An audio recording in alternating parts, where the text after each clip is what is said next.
The story begins in the remote village of Stettel, a quiet settlement wrapped in mist and superstition. Its people live simple lives, bound by faith and fear. The surrounding forests are vast, and in their shadows stands an old castle, the home of Count Mitterhaus, a man whose name is spoken only in whispers. Children have been disappearing. Livestock are found bloodless and torn. The villagers live under the weight of something unseen, an invisible predator that steals through their nights. All suspicion points toward the Count, but the fear of him keeps everyone silent.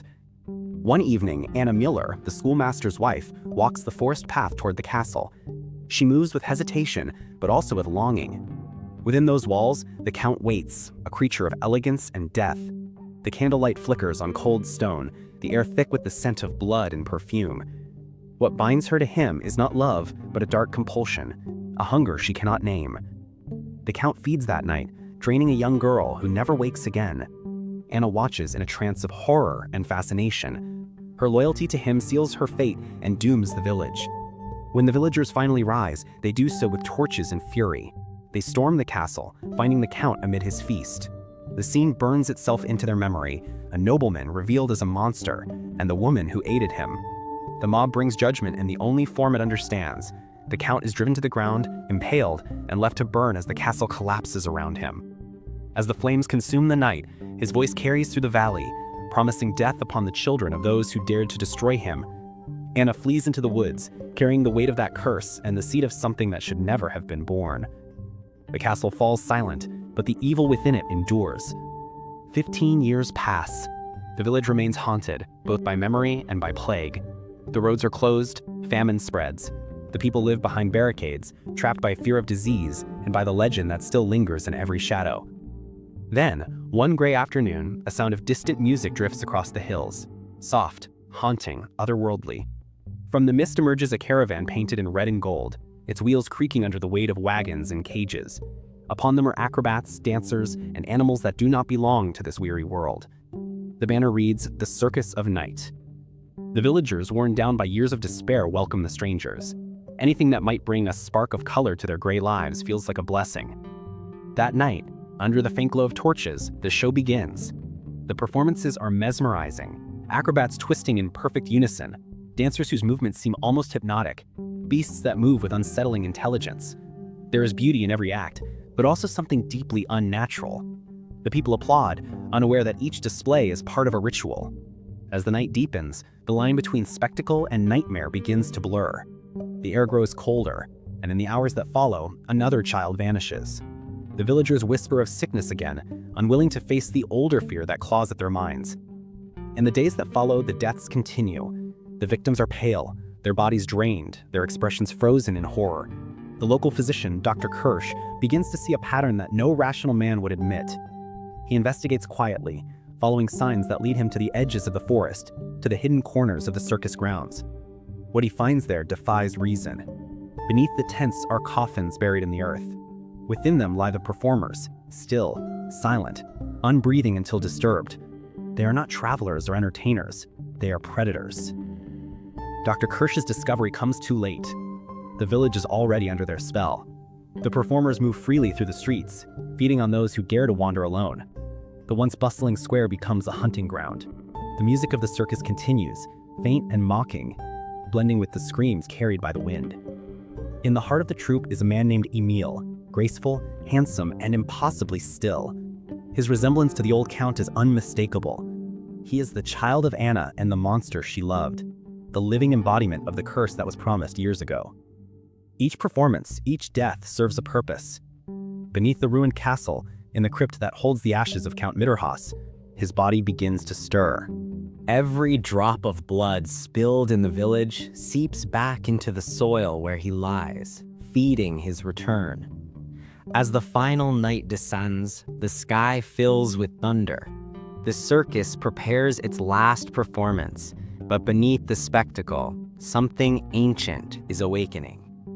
In the ruins of the castle, Anna reappears, older now, her beauty faded, her mind fractured by guilt. She kneels before the coffin of her long-dead lover, performing the ritual that will bring him back. The vampires gather around her, their bodies lit by the flashes of lightning that tear through the clouds. The ground trembles. The air thickens with the scent of iron and decay. Slowly, impossibly, the corpse of Count Mitterhaus begins to move. His flesh reforms, his eyes open, and the centuries of hunger return with them. At that same moment, a band of villagers led by Dr. Kirsch storms the ruins. They come armed with fire and iron, driven not by courage but by desperation. What follows is chaos, a clash of humans and immortals amid the echoes of thunder. The vampires fight like wild beasts, their speed and strength overwhelming. The circus performers fall, one by one, to the flames and the stakes, yet they fight until the last breath is torn from their lungs. The ruins become a battlefield of ash and blood. When the violence reaches its peak, the Count rises to meet the living. His power is immense, his presence suffocating. He moves through the chaos like a god returning to reclaim his world. For a moment, it seems that no force can stop him. But Anna's guilt becomes her undoing. The ritual that gave him life also binds him to her. When she falls, so does his strength. The villagers seize their chance. The stake finds its mark, and the Count's resurrection ends as it began, in fire and ruin. The flames consume the castle once more, and the dawn breaks over the valley, pale and cold. The surviving villagers watch the smoke rise, knowing that the price of their victory has been everything they loved. In the aftermath, the circus grounds stand empty, the tents are torn, the wagons shattered, yet something lingers. Far at the edge of the forest, a single wagon remains untouched. Inside, a black cat cleans its paws, its fur glistening with a faint trace of red. For a moment, its eyes shimmer with an unnatural light, and then it disappears into the trees. The village breathes again, but peace is fragile. The curse has not been lifted, it merely sleeps, waiting for another generation to forget.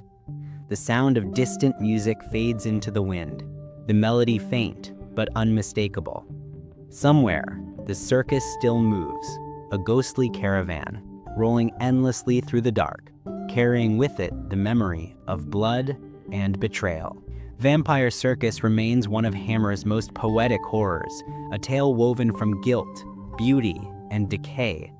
Beneath its carnival colors lies a meditation on human weakness, the cost of desire, and the way evil survives through memory.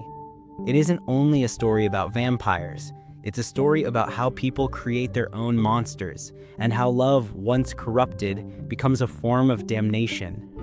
In Shtetl, the fire burned twice, and the people believed they were free. But in the stillness after the storm, the earth itself seemed to breathe a reminder that some curses are too old, too deep, to die. The show of the dead continues, and its audience never stops watching.